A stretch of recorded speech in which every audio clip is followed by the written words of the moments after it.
Today we are going to talk about structures and classes. So let me start with an example to understand what are structures. In Swift, you declare a structure with a keyword struct and the name of the structure. I'll call it person. And this is the definition block of this structure called person. So we are making a person. So what properties a person has?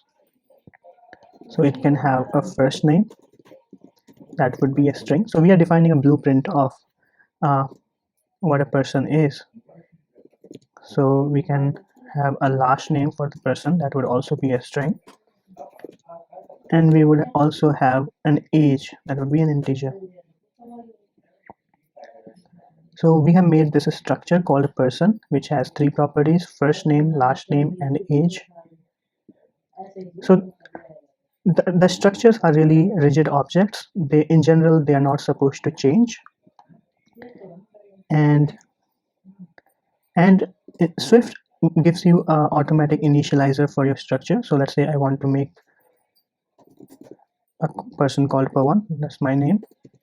I write let Pawan equals to person and open bracket, and it gives you a blueprint to make that structure. So first name would be Pawan, last name would be Dikshit, and age would be 27. So now we have this Pawan person. Now we can try to print all of its properties: Pawan dot first name, Pawan dot last name, and Pawan dot age. As you can see, I'm able to print Pawan first name, last name, and the age. A structure can also have some functions. So in Swift, for declaring a function, you write func. Let's say we have a function to tell if the person is an adult or not. So write is adult, and this function will return a boolean saying yes or no. So we will return, let's say, if the person's age is greater than 18, we will return adult, yes.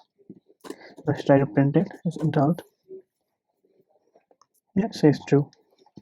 Now you can also have a function called change last name to another name that is passed here in this function. So what we are saying is we want to change the last name of this person, and what we would change it to, we would change it to the name that was passed in this function. So we'll say last name equals to this new name.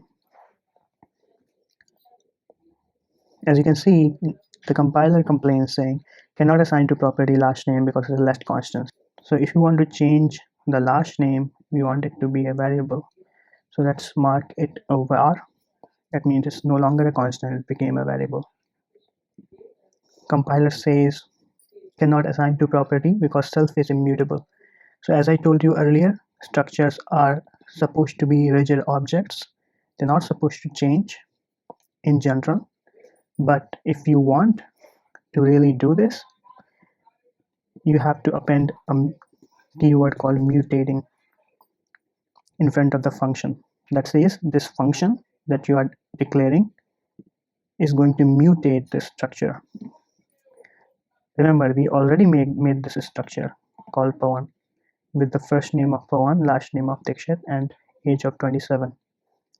Now if we call this function, it's going to change its last name from Dikshit to something else that was passed in this function. So that will essentially change this structure that we have created earlier. So that's why you have to append mutating in front of the function to mark it as mutating.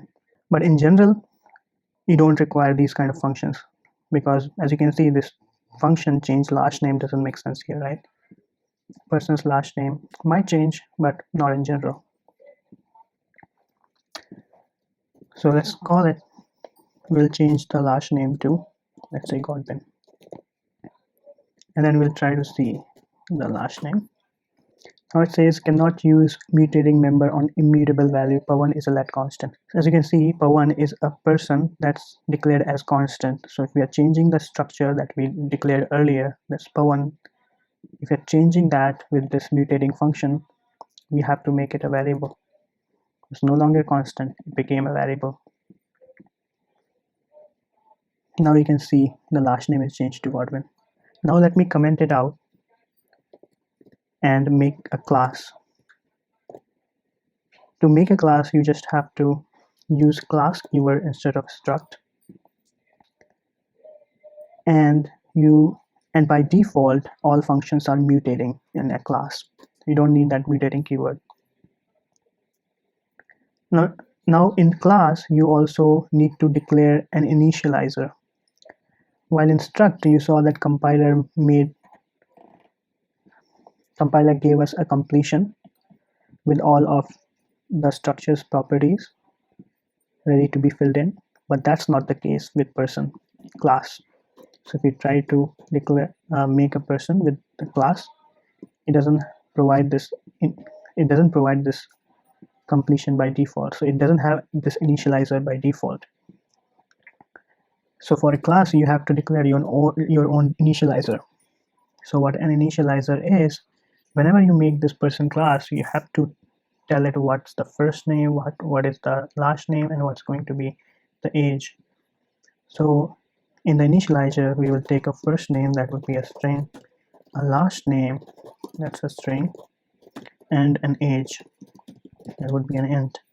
And then we have to assign first name to the first name that was passed in the function, last name to the last name, and age to the age passed in the function. Alright, so I misspelled. This has to be last name. Now you can see the whole thing works similarly to structure.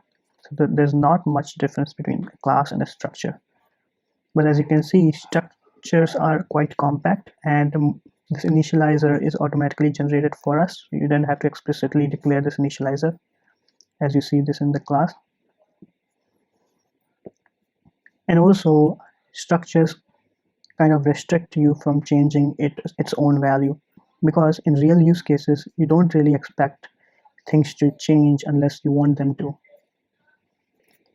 Let me comment out the class this time. We will use the structure Pawan.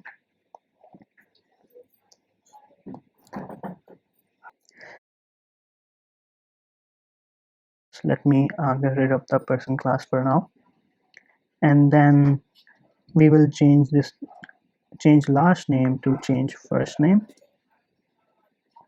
and then we will have to do the same.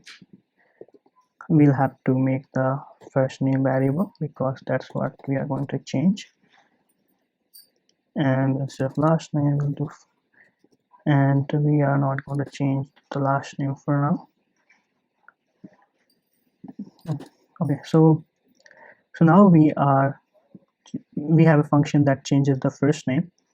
Now what we are going to do is we'll create another person that would be Pawan's brother, and we will just copy the structure of Pawan. What that means is Pawan's brother will have all those properties automatically.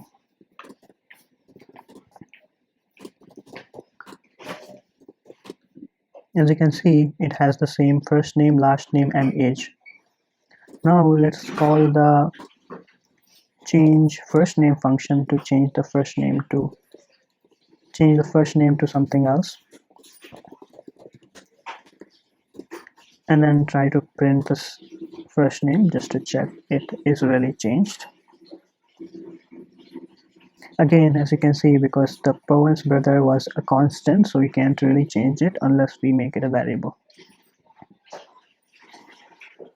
As you can see, the first name is indeed changed. Let's print all of it just to make sure only the first name is changed and everything else is same. Indeed, everything else is same, only the first name has changed. Now let me try to print the information about our first person, Pawan, again. Okay, now let me try to do the same with the class. I'll get rid of struct for now and get back our class person. Now let's see what happens. Now we also need to change the name of the functions to change first name instead of last name. So make this a variable and this a last name a constant. Now if you notice, Pawan's brother has new name and same old last name and age, but if you see here, Pawan has also changed. It has name as Shravan instead of Pawan. So that's something that you don't want. It was not expected because I made another person and I tried to change its name, but the name of the first person has also changed. So that's something where classes are not easy to reason with.